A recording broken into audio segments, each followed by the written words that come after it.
चलिए, समझ से पढ़ने की रणनीतियाँ 2 का आकलन हम लोग करते हैं। ये एडवांस कोर्स 3rd का है। क्वेश्चन नंबर फर्स्ट है, दीपिका जी बच्चों के लिए बाल मजदूरी से जुड़ा एक गद्यांश चुना और उससे जुड़ा एक प्रश्न दिया। तुमने एक बच्चे के बारे में पढ़ा जो एक होटल में बर्तन धोता है। तुम्हारे अनुसार उसे स्कूल जाते बच्चों को देखकर कैसा महसूस होता होगा? आपके अनुसार यह समझ से पढ़ने के किस स्तर से जुड़ा हुआ प्रश्न है? आप यहाँ पे एक ही विकल्प चुन सकते हैं। तो यहाँ पे ऑप्शन सेकंड जो है वो बिल्कुल करेक्ट है। यह अनुमानिक स्तर का प्रश्न है क्योंकि बच्चों को अपने पूर्व अनुभव के अनुसार पात्र की भावनाओं के बारे में अनुमान लगाना है। तो फर्स्ट का ऑप्शन सेकंड करेक्ट है। सबमिट कर लेते हैं।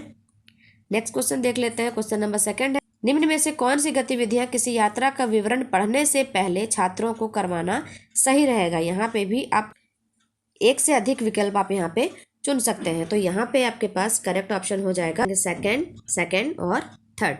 सबमिट कर लेते हैं। यहाँ पे बिल्कुल सही है ये। क्वेश्चन नंबर थर्ड है, राजू ने पेयजल की कमी नाम के एक लेख को पढ़कर कहा, मैंने कल अखबार में भी इस मुद्दे के बारे में पढ़ा था। पास ही के इलाके में कुछ लोगों के घर काफ़ी गंदा पानी आता है जिसके कारण लोग बीमार पड़ रहे हैं। आपके अनुसार यह कहते हुए राजू किस रणनीति का प्रयोग कर रहा है? यहाँ पे आप एक ही विकल्प चुन सकते हैं। तो आपके पास यहाँ सही आंसर हो जाएगा इसका ऑप्शन 4, पाठ से संबंध बनाना। जो वो पाठ पढ़ रहा है उसके बारे में रिलेट कर रहा है। सबमिट कर लेते हैं। बिल्कुल करेक्ट है। क्वेश्चन नंबर 4 है, ज्योति जी किसी ऐतिहासिक या सांस्कृतिक पाठ को पढ़ाने से पहले उसके लेखक और उनकी जिंदगी के बारे में अपने छात्रों से चर्चा करती है।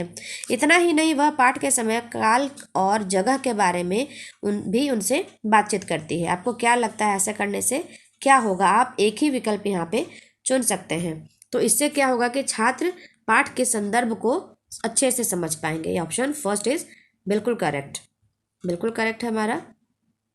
5th नंबर क्वेश्चन है, आपके अनुसार पाठ का ग्राफिक ऑर्गेनाइजर तैयार करने के लिए छात्रों को क्या करना ज़रूरी है?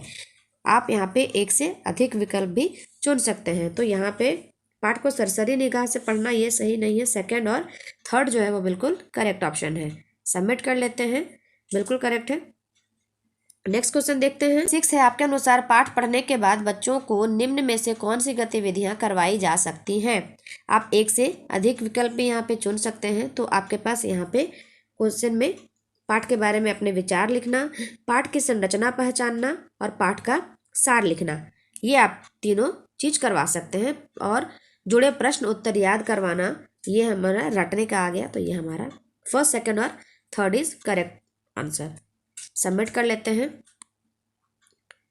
क्वेश्चन नंबर 7 है, एक शिक्षक बच्चों को पाठ पढ़ने से पहले, पढ़ने के दौरान और पढ़ने के बाद अपने विचार लिखने को कहते हैं और इन्हें अपने साथी के विचारों से तुलना करने को कहते हैं।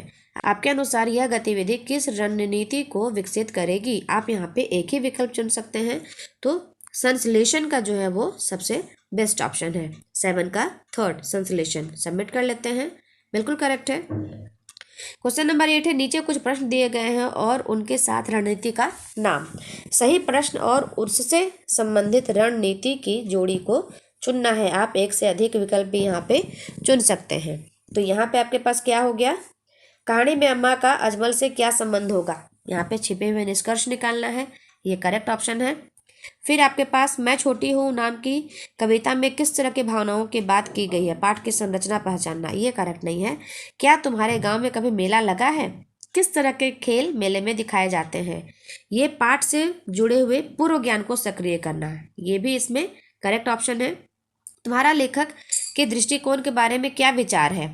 तो यहाँ पे पाठ के बारे में अपनी राय देना, ये भी करेक्ट ऑप्शन है। तो फर्स्ट, थर्ड और फोर्थ इज बिल्कुल करेक्ट। सबमिट कर लेते हैं। बिल्कुल सही है। क्वेश्चन नंबर 9 है, पिंकी रेल यात्रा के विवरण का जुड़ा पाठ पढ़ते हुए पाठ से संबंध बनाने की रणनीति का प्रयोग कर रही है। पाठ पढ़ते हुए उसने सोचा कि उसको रेल यात्रा करने में किस किस तरह की परेशानियां आती हैं। आपके अनुसार वह किस स्तर पर पाठ से संबंध बना पा रही है? यहाँ पे आपको एक ही विकल्प चुनना है। तो पाठ का स्वयं के साथ संबंध यहाँ पे वो बना रही है कि मुझे क्या क्या परेशानी होती है और उस हिसाब से वो रिलेट कर रही है लेसन से। तो 9 का पहला बिल्कुल करेक्ट है। सबमिट कर लेते हैं। और यहाँ पे हमारा कंप्लीट हो चुका। तो अच्छी लगी हो वीडियो तो प्लीज़ लाइक शेयर ज़रूर कीजिएगा और इसी तरह के वीडियो के लिए सब्सक्राइब करना बिल्कुल ना भूलें। Thank you for watching.